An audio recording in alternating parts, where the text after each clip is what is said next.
E hoje nós iniciaremos essa série, obrigado. Nós iniciaremos essa série e serão 4 ministrações dessa série. Por isso eu quero te convidar para você não faltar, porque é uma construção importante que todos nós precisamos ter, porque no final dessas 4 semanas, nós vamos entender de verdade a importância do discipulado. Amém?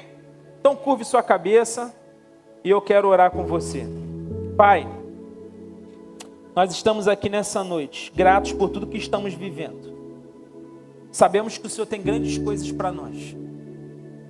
Pai, que nesse momento nós possamos abrir os nossos corações e que os nossos ouvidos estejam atentos à Tua voz. Que o Senhor possa ministrar em nós tudo o que precisamos mudar e ser transformado. Que não haja impedimentos para o Teu agir nessa noite, Pai. E que o inimigo de nossas almas, ele não tenha vez nas mentes, nos corações, e que ele não consiga distrair os Teus filhos aqui. Para que no final de tudo, Jesus seja glorificado. Obrigado por tudo, Pai. Nós oramos em nome de Jesus. Amém. Muitas pessoas sonham em mudar o mundo.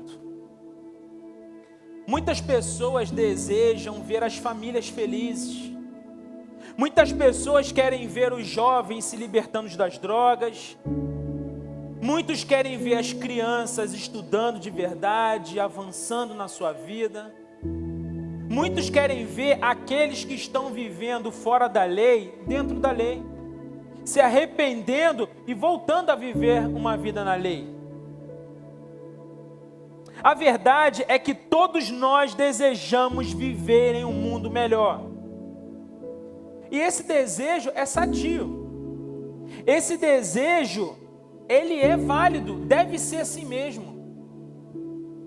Mas você já parou para pensar onde você pode colaborar para que isso seja uma realidade? Como que você pode colaborar para que possamos viver num mundo melhor? O que você pode fazer para transformar esse mundo que é mau num mundo melhor? É interessante que se eu parar e fizer uma pesquisa aqui, perguntando, olha, o que seria legal fazermos para que o mundo melhorasse? Para que o mundo fosse melhor para se viver? Sabe o que algumas pessoas me responderiam? Algumas pessoas iam falar assim, pastor, eu acho que a gente deve criar mais ONGs. Organização não governamental. Para cuidarmos das crianças, das pessoas. Tudo bem. Algumas pessoas falariam que deveríamos pensar melhor na hora de votarmos. E é verdade. Porque entra a eleição, sai a eleição e tudo só piora. É ladeira abaixo o tempo todo.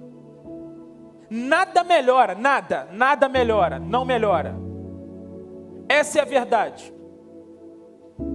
Talvez você se sentiria tentado em falar que o segredo para a gente mudar o mundo é sairmos pelas ruas, falando de Jesus, orando pelas pessoas, entregando alguns folhetos e dando comida na boca dos pobres. Algumas pessoas falariam, pastor, a gente precisa investir mais em saúde, em educação, em saneamento básico. As políticas públicas precisam realmente visar o povo, a melhoria do povo. Tudo isso é importante. Essas ideias são excelentes. Só tem ideia boa na cabeça de todo mundo aqui, mas deixa eu te falar uma coisa. Tudo isso é importante, mas se a gente quiser mudar o mundo de verdade, a gente precisa colocar em prática algo que Jesus nos ensinou. Pastor, o que é que Jesus nos ensinou? Jesus nos ensinou sobre o discipulado 1 a 1. Jesus deixou muito claro para a gente a importância que é discipularmos as pessoas. E ele deixou uma ordem muito clara para todos os crentes. Não é só para o pastor, não. Para todos os crentes. E a ordem é: vão e façam discípulos. Vão e façam discípulos. Esse assunto, queridos, ele é muito importante para a gente. Você sabe por quê? Porque nós vivemos num país que é cristão. Um país que o número de cristãos só aumenta, mas o assassinato também. Um país que esses órgãos aí vão dizer que cada vez mais tem aumentado o número de cristãos. É impressionante como aumenta o número de cristãos no Brasil. Mas o número de adultério não para de crescer também. O número de corrupção, o aumento da corrupção é algo terrível. A gente tem visto o quanto o nosso povo tem sofrido por conta do pecado. Essa semana um menino foi alvejado e a sua mãe também, aqui em Duque de Caxias. Vocês já perceberam quantas coisas acontecem em Caxias? Quantas coisas? Parece que não existe mais Irajá, Barros Filho, não existe mais. Parece que tudo acontece em Caxias.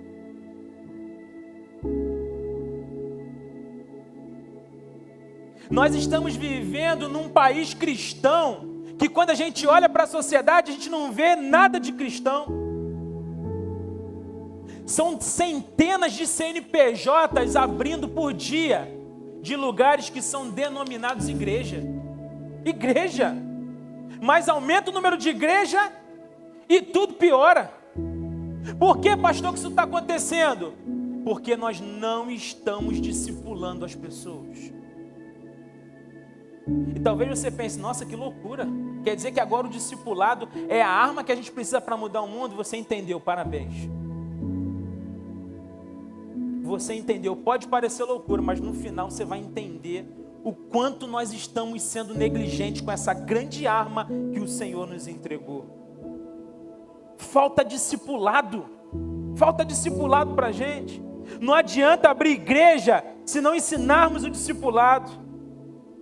Não adianta abrirmos igrejas sem ensinar o povo a caminhar, mostrando o que é certo e o que é errado, a importância do arrependimento. Não adianta abrirmos igreja. Se a gente não ensinar isso para o povo, sabe o que vai acontecer? O que está acontecendo? As igrejas estão se tornando em depósitos de gente doente. Entra domingo e sai domingo e as vidas não são transformadas. Por que isso? Falta de discipulado. Falta de discipulado. Mas hoje eu creio em nome de Jesus que nós vamos iniciar esse tratamento poderoso na nossa igreja. E eu creio que aqueles que ainda não entenderam a importância do discipulado vão sair daqui com a cabeça diferente, pensando, eu preciso ser discipulado e eu preciso discipular alguém. Amém? Abra sua Bíblia no Evangelho de João, capítulo 17. E eu quero pensar com vocês hoje sobre o tema, o que a Bíblia ensina sobre o discipulado. João, capítulo 17. O texto diz o seguinte para a gente. Depois de dizer isso, Jesus olhou para o céu e orou. Pai, chegou a hora. Glorifica o teu filho para que o teu filho te glorifique. Pois lhe deste autoridade sobre toda a humanidade, para que conceda a vida eterna a todos os que lhe deste. Esta é a vida eterna, que te conheçam o único Deus verdadeiro e a Jesus Cristo a quem enviaste. Eu te glorifiquei na terra, completando a obra que me deste para fazer. E agora, Pai, glorifica-me junto a ti, com a glória que eu tinha contigo antes que o mundo existisse. Eu revelei teu nome àqueles que o mundo me deste. Eles eram teus, tu os deste a mim, e eles têm obedecido a tua palavra. Agora eles sabem que tudo o que me deste vem de ti, pois eu lhes transmiti as palavras que me deste, e eles as aceitaram. Eles reconheceram de fato que vim de ti, e creram que tu me enviaste. Eu rogo por eles. Não estou rogando pelo mundo, mas por aqueles que me deste, pois são teus. Tudo que tem é teu, e tudo que tens é meu, e eu tenho sido glorificado por meio deles. Não ficarei mais no mundo, mas eles ainda estão no mundo, e eu vou para ti. Pai Santo, protege-os em teu nome, o nome que me deste, para que sejam um, assim como somos um. Enquanto estava com eles, eu os protegi e os guardei no nome que me deste. Nenhum deles se perdeu, a não ser aquele que estava destinado à perdição, para que se cumprisse a Escritura. Agora vou para ti, mas digo estas coisas enquanto ainda estou no mundo, para que eles tenham a plenitude da minha alegria. Deles a tua palavra e o mundo os odiou, pois eles não são do mundo, como eu também não sou. Não rogo que os tire do mundo, mas que os protejas do maligno. Eles não são do mundo, como eu também não sou. Santifica-os na verdade, a tua palavra é a verdade. Assim como me enviaste ao mundo, eu os enviei ao mundo. Em favor deles eu me santifico, para que também eles sejam santificados pela verdade. Minha oração não é apenas por eles, rogo também por aqueles que crerão em mim por meio da mensagem deles, para que todos sejam um, Pai, como tu estás em mim e eu em ti, que eles também estejam em nós, para que o mundo creia que me enviaste. Deles a glória que me deste, para que eles sejam um, assim como nós somos um. Eu neles e tu em mim, que eles sejam levados à plena unidade, para que o mundo saiba que tu enviaste e o amaste como igualmente me amaste. Pai, quero que os que me deste estejam comigo onde estou e vejam a minha glória, a glória que me deste porque me amaste antes da criação do mundo. Pai justo, embora o mundo não te conheça, eu te conheço. E estes sabem que me enviaste. Eu os fiz conhecer o teu nome e continuarei a fazê-lo, a fim de que o amor que tens por mim esteja neles e eu neles esteja. Amém? Queridos, nós estamos diante do texto que é conhecido como oração sacerdotal. E nele nós vemos que Jesus, ele vai fazendo algumas orações. Primeiro, Jesus faz uma oração para si mesmo. Jesus conversa com o Pai dizendo: Pai, eu agora estou indo. E porque eu estou indo, eu preciso que o Senhor cuide deles. Por quê? Jesus já sabia que estava chegando o momento dele. Estava chegando o momento em que ele seria preso, condenado, morto, mas que ele ressuscitaria ao terceiro dia. Amém? E agora, Jesus está ali falando com o Pai sobre ele. Mas depois Jesus muda, Jesus começa a orar pelos seus discípulos. E Jesus fala para Deus: Pai, cuida deles. Eu, enquanto estive no mundo, eu fiz o que pude para eles. Eu entreguei a tua palavra para eles, eu batalhei por cada um deles. Nenhum deles se perdeu, a não ser aquele que é o filho da perdição, conforme está escrito nas Escrituras. Mas, Pai, eu estou indo para ficar contigo. Eu estou saindo do mundo, mas eles continuarão no mundo. Eu não peço para o Senhor tirá-los do mundo, eu peço para o Senhor guardá-los do mundo, porque o mundo jaz no maligno. Então Jesus está agora intercedendo pelos seus discípulos, mas Jesus começa a orar agora para um terceiro grupo. Jesus começa a orar agora pelos crentes que seriam alcançados pelo Evangelho. E Jesus fala: eu rogo por aqueles que ainda ouvirão a mensagem, aqueles que serão impactados com a mensagem, aqueles que decidirão viver uma vida em mim como eu vivo com o Senhor. Queridos, a gente olha para a oração sacerdotal, a gente consegue muito claramente perceber que além da intercessão, além do pedido de Jesus para o cuidado com os discípulos, para os crentes e com ele, nós percebemos que existe uma prestação de contas aqui. Jesus está prestando contas com Deus sobre os discípulos que Deus confiou a ele. Porque ele fala: aqueles que o Senhor me deste, eu batalhei por eles, eu ensinei para eles a palavra. Eu ensinei aquilo que o Senhor me deu para que pudesse ensiná-los. A gente consegue perceber que existe uma prestação de contas de Jesus com o Pai. Deixa eu te falar uma coisa. Se você vive achando que você nunca vai prestar contas para Deus da sua vida, você está muito enganado. Porque todos nós que vivemos nesse mundo, que nascemos um dia, nós temos uma missão muito bem definida pelo Pai. E é por isso que a gente precisa entender qual é a nossa missão. Por quê? Porque um dia chegaremos para o Pai e nós vamos prestar conta. Um dia nós vamos falar, olha, Senhor, aquilo que o Senhor me deu, olha, eu consegui êxito, mas isso aqui eu não consegui, porque eu fui relaxado. Isso aqui eu lutei com todas as minhas forças, mas isso aqui eu fiquei com preguiça. A gente um dia vai prestar contas para o nosso Deus. E é exatamente o que Jesus está fazendo aqui. Queridos, esse texto, ele tem princípios importantes que foram utilizados por Jesus para que ele formasse discípulos que abalassem o mundo. Porque como pode um evangelho que começou do outro lado do mundo, lá na Palestina, chegou aqui em Duque de Caxias, na minha e na sua vida? Como que pode isso? Como que pode homens simples aos olhos da sociedade viverem algo tão extraordinário e mais de 2000 anos eles são conhecidos como os grandes homens de Deus? Como é que pode isso? Você quer que eu te responda como é que pode isso? Discipulado. Discipulado. O evangelho não foi calado até aqui por conta do discipulado.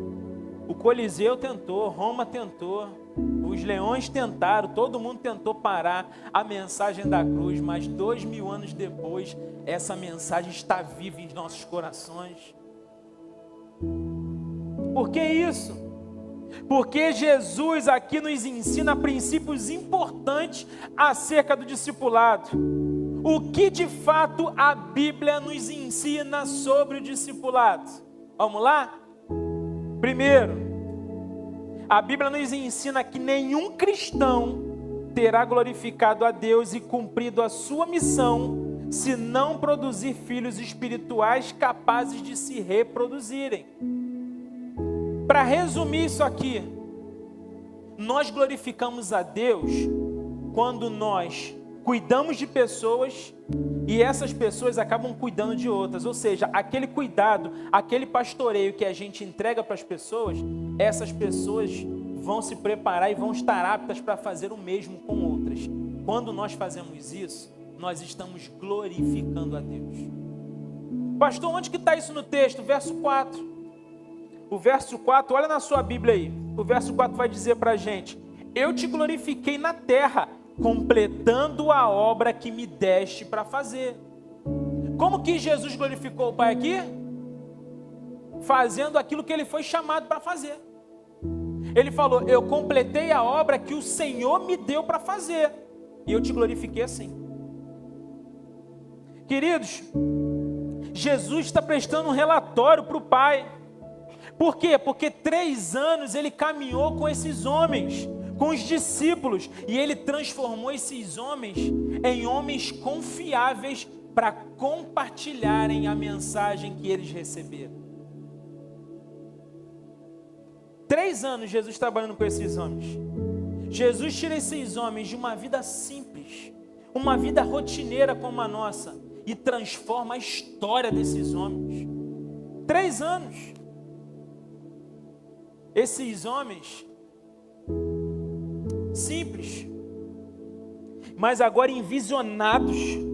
Esses homens agora, eles são tão apaixonados pela obra, pela mensagem que eles receberam, que eles entregam suas vidas para que a mensagem continue. Esse é o Evangelho. O que mexe comigo aqui, queridos, é que quando a gente olha para a vida desses homens, eles não tinham superpoderes. Os discípulos eram pessoas que davam até problema. Olha para a vida de Pedro. Olha para a vida desses homens. Homens simples, homens normais como você e eu. Mas esses homens agora, eles são potencializados, eles são instruídos, eles são ensinados, eles são discipulados. E por conta desse tratamento agora, eles são conhecidos e reconhecidos em todo o mundo como homens que mudaram a nossa realidade. A realidade espiritual de todo mundo.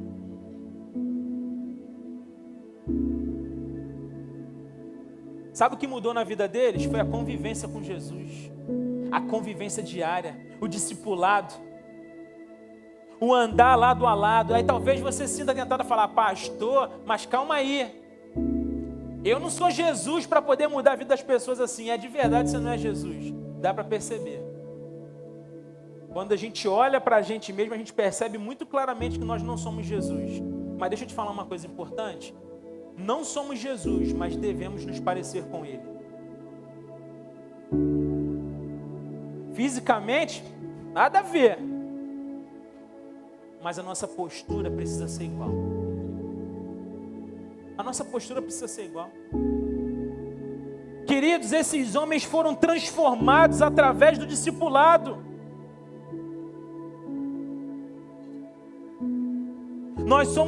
Nós temos um modelo muito claro para que a gente possa fazer discípulos como Jesus fez. Só que eu preciso te ensinar duas coisas importantes aqui. Duas coisas. O discipulado precisa atender duas etapas. Primeiro, o processo. Pastor, o que é o processo? O processo é você alinhar a vida do discípulo à missão que Deus tem para ele. É você alinhar a vida de quem está todo errado à vontade de Deus. Você precisa ensinar sobre arrependimento. Você precisa fazer com que ele reveja as ações. Você precisa batalhar para que ele aprenda o que é certo e o que é errado. Por quê? No mundo já não existe mais isso. Já não existe mais esse filtro do que é certo e o que é errado. Aliás, no mundo é certo fazer errado. E é errado você fazer o certo. Mas o discipulado, ele vai voltar com a pessoa para o caminho, para o propósito divino. Processo. Esse processo é importante porque vai tirando o homem do caminho mundano e ele vai levando ele para o caminho divino. Mas tem uma segunda etapa, qual é? O propósito. Qual é o propósito disso? É formar cristãos maduros. O propósito do discipulado, queridos, é formar gente temente a Deus, pessoas de caráter. É compartilhar pessoas, é multiplicar pessoas que amam Jesus de verdade. Não são aquelas pessoas que só querem arrancar alguma coisa de Jesus, que só estão falando de Jesus porque estão esperando algo dele. Não, são pessoas que amam Jesus, se ele fizer ou se ele não fizer, se ele abençoar ou se ele não abençoar. Pessoas que amam Jesus independente do momento que estão vivendo. Nós precisamos repetir isso, reproduzir esse tipo de pessoas. E o propósito do discipulado é esse. O processo é você alinhar as pessoas. E o propósito é você formar os cristãos maduros. Então uma coisa interessante aqui. Se temos processo e propósito, por que nós erramos com o discipulado muitas vezes? Você sabe por quê? Por duas coisas. Primeiro, porque muita gente acha que discipulado é terapia. Tem muita gente achando que discipulado é terapia. Queridos, entenda uma coisa importante. Quem precisa fazer terapia é com psicólogo. Não é com pastor, não é com discipulador, não é. Não negligencie essa área importante da sua vida. Por quê? Porque eu não fiz psicologia, eu fiz teologia. O meu papel é formar você um cristão maduro e não trabalhar as coisas que precisam ser trabalhadas na sua mente. São coisas opostas, só que qual é o problema? Tem muita gente achando que o discipulado é terapia. E aí tem gente que vem me cobrar, pastor, eu preciso de um discipulador urgente. Por quê? Porque eu estou com uns negócios na cabeça aí, pastor, que eu preciso alinhar minha mente. Eu falo, meu querido, você não precisa de um discipulador. Você precisa de um psicólogo, você precisa de terapia. Muita gente tem errado o discipulado por conta disso, porque estão pegando discipulado e estão achando que é psicologia, e não é. O discipulado é forjar, é esculpir o caráter de Cristo nas pessoas. Por isso que a gente fala que o discipulado é ministerial, e eu vou explicar sobre isso. Mas o nosso papel como discipulador, como pessoas que cuidam de outras pessoas, porque todos nós fomos chamados para isso, amém? Eu não estou falando aqui daqueles que são líderes de célula, que são supervisores, não, eu estou falando de todo cristão. Todo cristão é um discipulador. Todo cristão precisa cuidar de alguém. Por isso que essa ministração é importante demais. Porque talvez você esteja andando aqui, ó, todo mundo cheio de problema para resolver aqui. Você está 12 por 8. Você está andando na igreja aí comendo pão com o coração. Aí o pastor igual um louco para lá e para cá, os líderes de célula, o supervisor, e você está assim, ó. Rapaz, a igreja aqui é uma paz danada, né? Paz? Você está muito em paz, você não está fazendo nada. Você não está cuidando de ninguém. Tem um monte de gente que precisa de cuidado aqui. Eu não dou conta, os supervisores não estão dando conta. Eu preciso de você. Por isso que essa palavra, talvez você pense assim, pastor, essa palavra não tem nada a ver comigo. Eu vim pensando em ouvir uma outra mensagem. Não, essa palavra é para você. Essa palavra é para você, para todos nós aqui. Amém? O discipulado é você esculpir o caráter de Cristo nas pessoas. É fazer com que os seus discípulos, aqueles que Deus te entregou, que eles possam chegar mais longe do que você pode ir. Querem um exemplo? Moisés foi uma bomba atômica, foi ou não foi? Moisés arrebentou. Quantas de nós queríamos ser como Moisés, viver o que Moisés viveu? Mas deixa eu te falar uma coisa, chegou um momento em que Moisés parou, teve que parar. Chegou um momento que Deus falou para Moisés, até aqui, filho, você não vai mais longe do que isso não. A obra parou porque Moisés parou? A obra parou porque Moisés morreu? O que aconteceu? Quem tocou a obra? Discípulo de Moisés. Foi mais longe, foi depois. Esse é o papel do discipulado. É muito bom olhar para um discípulo que está indo mais longe do que você. Esse é o nosso papel. Querem ver um outro exemplo? Elias foi um homem de Deus. Amém? Um grande homem de Deus, um dos maiores.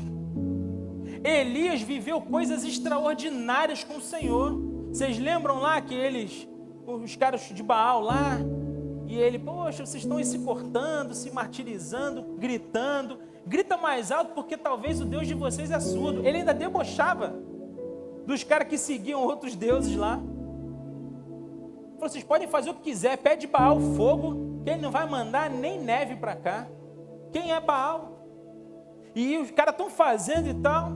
Daqui a pouco chega a vez dele, ele fala, fique prestando atenção em mim, olha só, hein. Abre aqui a valeta aqui, ó, joga água. Eu vou pedir fogo, o fogo vai secar essa água aqui, quer ver? Senhor, manda fogo. Um homem que viveu coisas poderosas no Senhor. Mas deixa eu te falar uma coisa. Chegou um momento em que o redemoinho levou ele. A obra de Deus parou? Parou, gente? O que aconteceu? Eliseu vem e vive o dobro de milagres de Elias. Eliseu vive coisas poderosas no Senhor. Sabe por quê? Porque foi bem discipulado. Elias trabalhou até aqui, mas ele preparou o seu sucessor, que foi muito mais distante do que ele. Esse é o discipulado.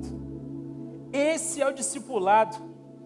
Isso de fato é discipulado, queridos. Aí, às vezes as pessoas pensam assim, pastor, então você está dizendo que o discipulado ele é ministerial, as pessoas trabalham no ministério? Sim. Então não posso falar sobre dinheiro, não posso falar sobre qualquer outro tipo de assunto com o meu discípulo. Deixa eu te falar uma coisa importante. Quando nós trabalhamos no indivíduo a maturidade cristã, todas as áreas da vida dele são trabalhadas. Todas. Porque quando eu trabalho no Adriano a maturidade cristã, eu estou trabalhando nas finanças dele. As finanças dele precisam ser maduras. Por quê? A maturidade cristã abrange 360 graus do indivíduo.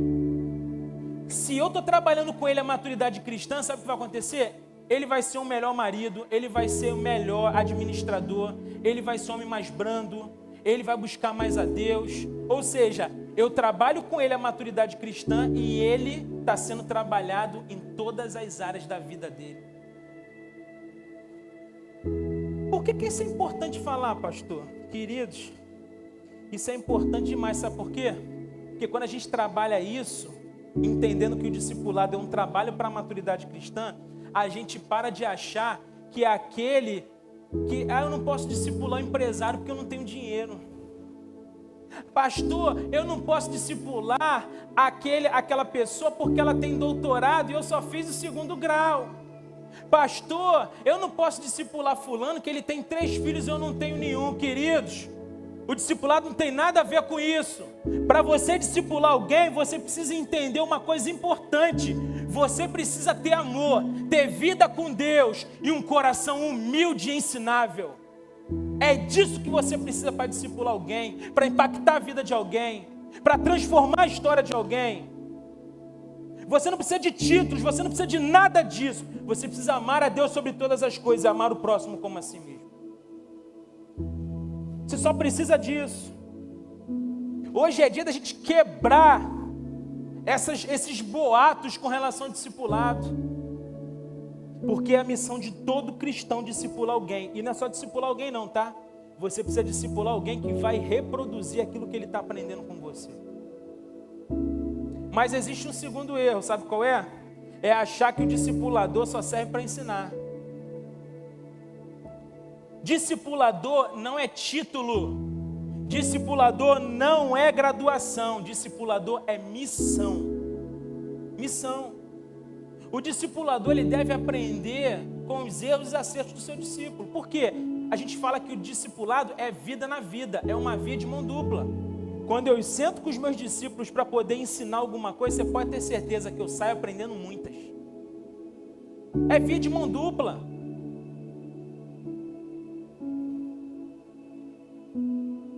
A missão é árdua. Talvez você pense, pastor, é complicado esse negócio de discipulado. A missão é árdua.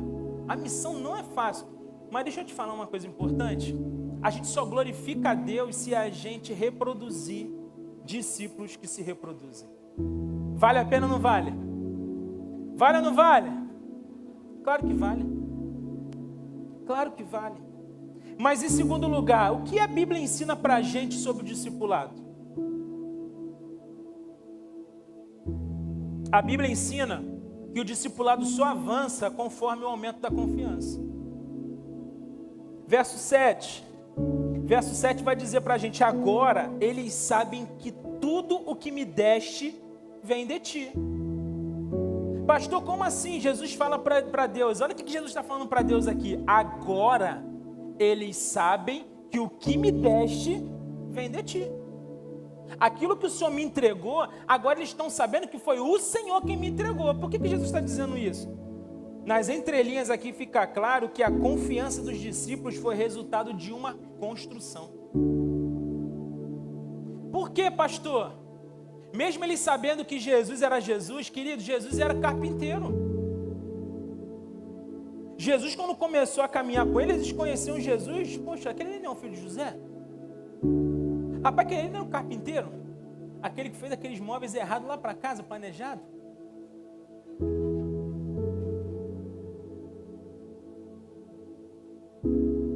Mas aí eles caminharam com Jesus. Eles viram os milagres.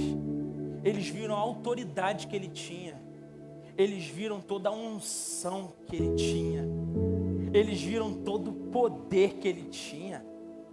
E eles começaram a ver que ele de fato era o Filho de Deus. Que ele era aquele que os profetas já profetizavam muitos anos antes. Cutuca a pessoa que está do seu lado e fala para ela: não dorme porque o diabo quer isso. O diabo está adorando que você está dormindo.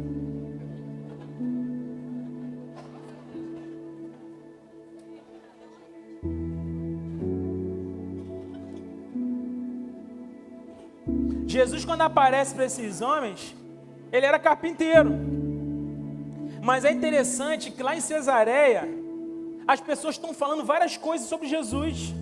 Eles falavam que Jesus era um monte de coisa, mas Jesus faz uma pergunta que é muito importante para o entendimento disso que a gente está falando. Jesus pergunta assim: vem cá, eles estão falando, tá bom, eles estão falando um monte de coisa. Eles dizem que eu sou um monte de gente, um monte de coisa, mas e vocês? Quem vocês dizem que eu sou? Vocês lembram disso? Jesus está sondando eles agora, e aí vem Pedro. Vem Pedro, aquele que fazia tudo errado, cara. Aquele que era um dos mais problemáticos, que inventava um monte de doideira. Ele fala: eu sei quem tu és. Tu és o Cristo, o Filho do Deus vivo. E não foi carne que falou isso, foi o Espírito Santo falando que ele era o Cristo, o Filho do Deus vivo. E aí, o discipulado vai avançando. Por quê? Porque eles vão conhecendo quem ele é. Eles vão conhecendo quem ele é.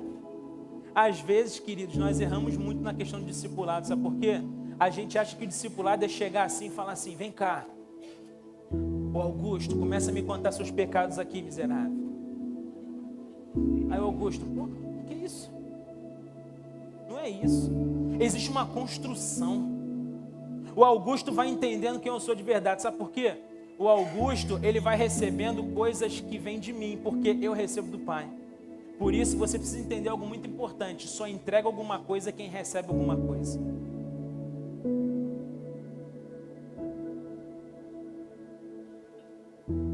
A grande questão é que tem muita gente querendo entregar tanta coisa, mas não tem nada, é vazio.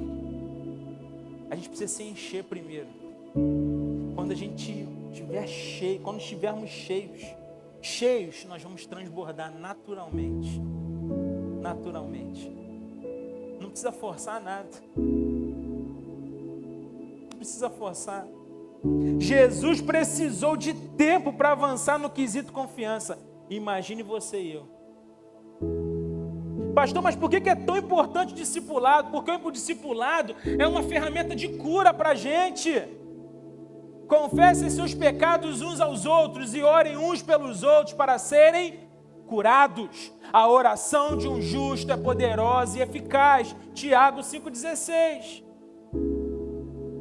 A gente precisa confessar o nosso pecado para sermos curados. Tem muita gente que tem pecado até hoje, que batalha pelo pecado. Não consigo, pastor, eu já fiz jejum, pastor, eu já fui para o monte, pastor, eu já corri descalço, pastor, eu já fiz de tudo para abandonar esse pecado e eu não consigo. Chegou a hora de você entender que precisa confessar ele. Chegou a hora de você compreender que é importante você confessar, mas não é falar aos quatro ventos: ei, estou pecando, estou fazendo, não. Confessem seus pecados uns aos outros e orem uns pelos outros. É a troca, é falar: olha, eu estou precisando tanto de oração, porque eu estou com esse pecado, eu quero abandonar. Jesus conhece meu coração. E aí ora junto, faz jejum junto, batalha junto. Por quê? Porque caminhando junto nós chegaremos mais longe. É o discipulado. Por isso cada um aqui precisa ter alguém para caminhar junto. Você precisa de alguém para te impulsionar e você vai impulsionar alguém. E nós vamos alcançando a toda criatura. E aí, sabe o que acontece?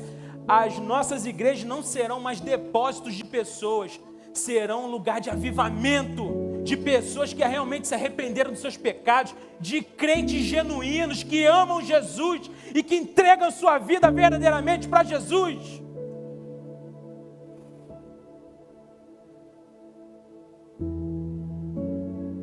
Ah, pastor, mas eu já confiei em alguém no discipulado e fui traído. Eu já confiei em alguém no discipulado e o discipulado vazou. Isso não pode acontecer. Isso não pode acontecer.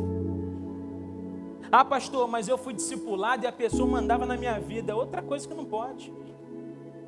Tem gente que quer dominar outra pessoa, querido. Isso é diabólico. Isso não vem de Deus, isso não tem nada a ver com o discipulado. Não tem a ver com o discipulado, é autoritarismo. Aí a pessoa quer comprar um carro, juntou dinheiro, um tempão, vou comprar um carro. Aí, tem uma notícia para te falar. Qual notícia? Vou comprar um carro. É mesmo? Que legal. Mas a gente fala: não compra esse carro não. Não compra não, a tabela FIP está cara, guarda esse dinheiro, você não vai comprar esse carro não, hein? Que história é essa? Não existe isso. Eu já soube de história que a pessoa era discipulada por um apóstolo, tinha que dar 10% do seu pagamento para o apóstolo. Isso é diabólico, isso é seita, fuja disso. Você é livre em Cristo Jesus. Ele morreu por você, para te dar liberdade, uma nova vida, uma vida nele, enraizada nele. Você não precisa de gente que vai te ligar a Deus. Você tem livre acesso, porque o véu se rasgou e temos acesso à sola do trono. Glórias a Jesus! Não tem esse negócio de ficar gente intermediando, não. É você e Deus. O discipulador é aquele que vai te ajudar na sua caminhada de fé. O que você faz da sua vida é com você. É interessante que Jesus deixa claro isso para a gente, sabe por quê? Por 2 vezes Jesus prestando conta para Deus, sabe o que ele fala? Ele trata os discípulos dele como propriedade do Pai. Queridos, isso quebra já aquela coisa de ser dono das pessoas. Que dono que nada. Vocês são propriedade do Pai. Vocês foram comprados por um alto preço. E não foi Jobert que pagou, foi Jesus com seu sangue. Não foi igreja, não foi nada disso. Foi Ele. Nós somos propriedade dEle. Agora, o modelo saudável para o discipulado é o modelo de paternidade. Pastor, mas meu discipulador é mais novo do que eu, não tem a ver com idade. Até quando você vai achar isso? Hoje é o dia de a gente acabar com essas histórias. Paternidade. Por que paternidade? Porque o pai não expõe o filho, o pai cuida do filho. Qual foi o domingo que eu cheguei aqui e fiquei falando mal da Luana e da Lara aqui? Pastor, essas meninas são santas, então o quê? Elas aprontam. Mas não é porque elas aprontam que eu vou falar, a Larinha rabiscou o sofá lá, e eu estou indignado, ela rabiscou a televisão e fez não sei o que, quebrou não sei o que, derramou as coisas lá. Eu não chego falando isso aqui, sabe por quê? Porque eu exorto ela no amor em casa. Eu cuido dela, eu não exponho ela, eu sou pai. O discipulado precisa ter essa função, precisa ser algo paterno, de cuidado, de amor, de exortação, de carinho, de envisionamento, de direcionamento, de caminhar junto, em unidade, em concordância, fazendo com que o seu discípulo viva coisas maiores que você está vivendo.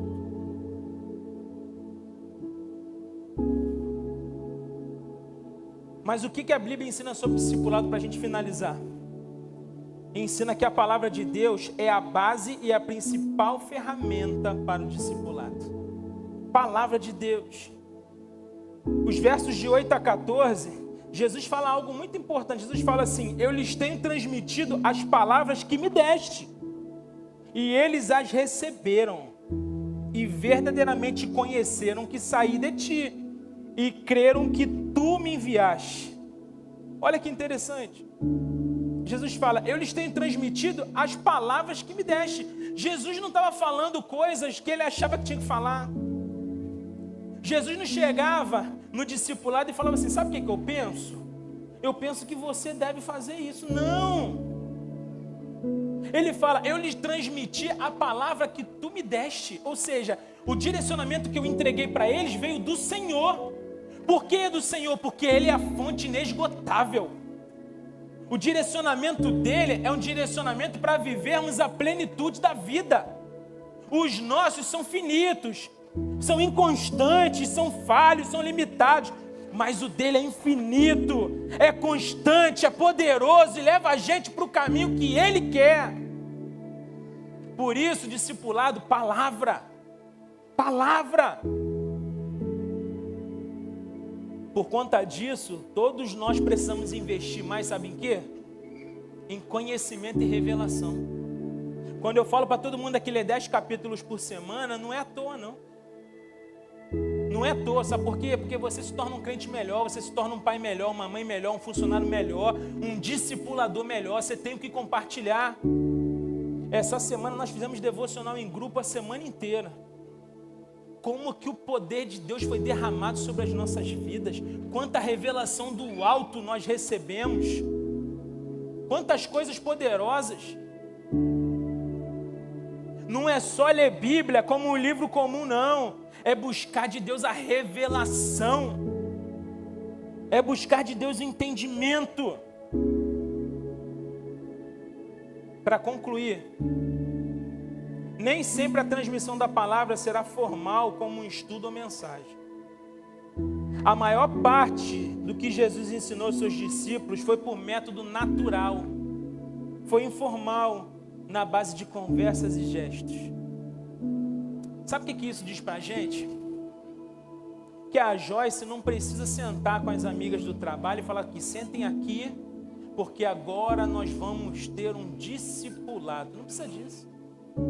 A vida dela já é discipulando. Porque ela está com as amigas batendo papo, ela está falando de Jesus, ela está falando de arrependimento, ela está direcionando as amigas dela, que às vezes não conhecem o poder da cruz de Cristo, mas ela apresenta. O Daniel não precisa chegar para os amigos dele e falar, olha, nós temos um horário marcado. Todas as terças, 14 horas, nós vamos fazer. Não precisa disso. Às vezes vai precisar? Pode até precisar, numa situação ou outra. Mas é o dia a dia, é o vida na vida. São todos os dias. Para nós cristãos, precisa ser 24 horas por dia, 365 dias por ano.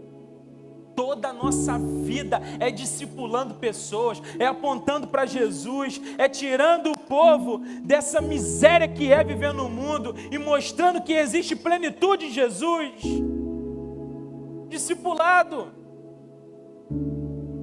Jesus ensinou isso para a gente. Os discípulos estavam do lado dele quando as pessoas chegaram com a mulher adúltera e falaram assim, olha, precisa ser apedrejado. Jesus não falou, para tudo. Eu vou ensinar algo para vocês agora, hein? Se preparem. Pode continuar falando. Não teve isso. Os discípulos estão ali olhando qual seria a postura dele. O que ele faz? Vai para a areia. Aquele que não tem pecado, faz o seguinte, apedreja ela. Faz logo. E aí todo mundo vai embora. Aí Jesus, ué, ninguém te apedrejou não? Não. Tá bom. Nem eu te condeno, tá? Eles não te condenaram, eu também não te condeno não. Mas para de pecar. Toma vergonha, vai para casa e vai viver uma nova vida. Você acha como que os discípulos receberam isso? Eles falaram, cara, ele quebrou aqueles caras que estavam achando que não tinha pecado. Ele mostrou para a gente que todos nós temos pecados.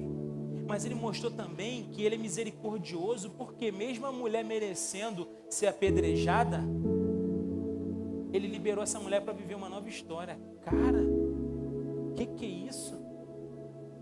Na multiplicação de pães e peixes, vocês lembram? Jesus pergunta para eles, vem cá, como é que a gente vai fazer para alimentar esse povo? E aí 200 denários não são suficientes, eles começam a bater boca, como é que a gente vai fazer? Como é que vai comprar pão para todo mundo? Jesus fala, o que tem aqui? Ah, tem um menino aqui. Tá bom, vou multiplicar com isso.